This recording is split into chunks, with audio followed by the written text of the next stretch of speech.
Welcome to Gomathi வீட்டு சமையல்.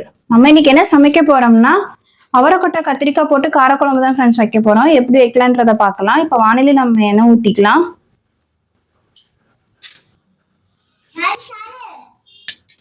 இப்போ எண்ணெய் கொஞ்சோண்டு வடகம் போட்டுக்கலாம்.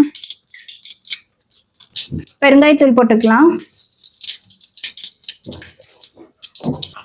பூண்டு சேர்த்திக்கலாம். நான் ஒரு 10 பல்லு பூண்டு எடுத்துருக்கிறேன், அதையும் சேர்த்திக்கலாம். 5 சின்ன வெங்காயம் நம்ம சின்ன சின்னதா கட் பண்ணி வச்சிருக்கிறோம், அதையும் நம்ம சேர்த்திக்கலாம்.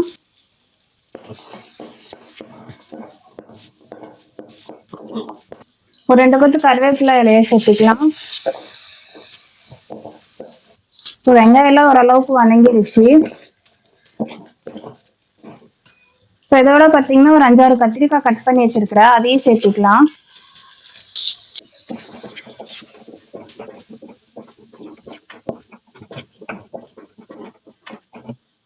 கத்திரிக்காய் எண்ணெயில ஓரளவுக்கு வதங்கிருச்சு. இப்ப இந்த ஸ்டேஜ்ல பாத்தீங்கன்னா நம்ம குழம்புக்கு தேவையான அளவு மிளகாத்தூள் சேர்த்திக்கலாம். உங்க காரத்துக்கு ஏற்ப நீங்க மிளகாத்தூள் சேர்த்திருக்கலாம். நான் ஒரு 3/4 ஸ்பூன் பக்கம் போட்டிருக்கிறேன். கொத்தமல்லி தூள் சேர்த்திக்கலாம்.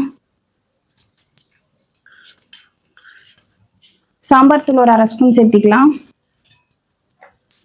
கொத்தமல்லி தூள் பாத்தீங்கன்னா ஒரு 3 ஸ்பூன் பக்கம் சேர்த்திக்கலாம்.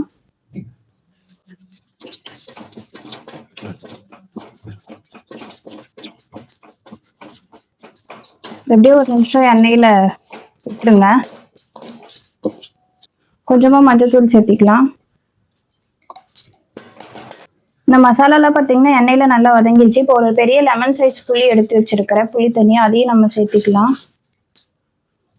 இப்போ இதை நம்ம நல்லா கொதிக்க விட்டுக்கலாம். நல்லா கொதிச்சு கெட்டியா வரணும். உங்களுக்கு கொதிக்கிட்டோம். இப்போ பாரு ப்ளஸ் புளித்தண்ணிலாம் நல்லா கெட்டியாகி எண்ணெய்லாம் தனியாக பிரிஞ்சு வந்துடுச்சு. தேங்காய், 2 பெரிய வெங்காயம், ஒரு பெரிய தக்காளி, ஜீரகம், வெந்தயம் எல்லாம் சேர்த்து அரைச்சிருக்கிறோம், அதையும் நம்ம இதோட சேர்த்திக்கலாம்.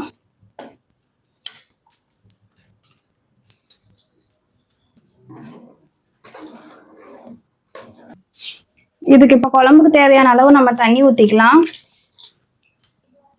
குழம்புக்கு தேவையான கல்லுப்பு சேர்த்திக்கலாம். நம்ம ஆல்ரெடி பார்த்தீங்கன்னா அவரைக்கொட்டை வேக வச்சிருக்கோம், அதுலேயும் நம்ம கொஞ்சம் உப்பு போட்டிருக்கோம். அதனால அதுக்கு தகுந்தாப்புல நீங்கள் போட்டுக்கோங்க. உப்பு எவ்வளோ போட்டிருக்கீங்களோ அதுக்கு தகுந்தாப்புல போட்டுக்கோங்க. கம்மியாக இருந்தால் கூட அப்புறம் நம்ம சேர்த்திடலாம். ஆனால் அதிகமாகிடுச்சுன்னா குழப்பமாயிடும் ஃப்ரெண்ட்ஸ். இப்போ இது குழம்பு நல்லா கொதிக்கிட்டோம்.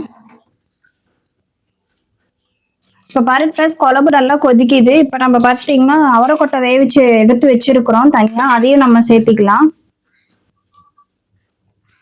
அவரைக்கொட்டை பார்த்தீங்கன்னா வேவிச்சு எடுத்து வச்சிருக்கிறோம், அதை இப்போ நம்ம சேர்த்திக்கலாம். அந்த தண்ணியோடையே சேர்த்திக்கலாம்.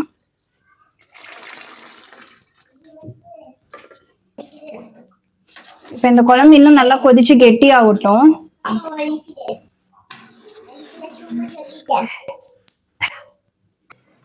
இப்போ பாருங்க ஃப்ரெண்ட்ஸ், குழம்பு ரெடி ஆயிடுச்சு.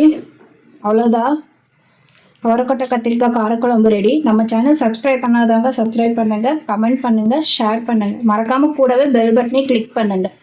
இது ட்ரை பண்ணி பாருங்க, குழம்பு நல்லா டேஸ்டா இருக்கும் ஃப்ரெண்ட்ஸ். தேங்க்யூ.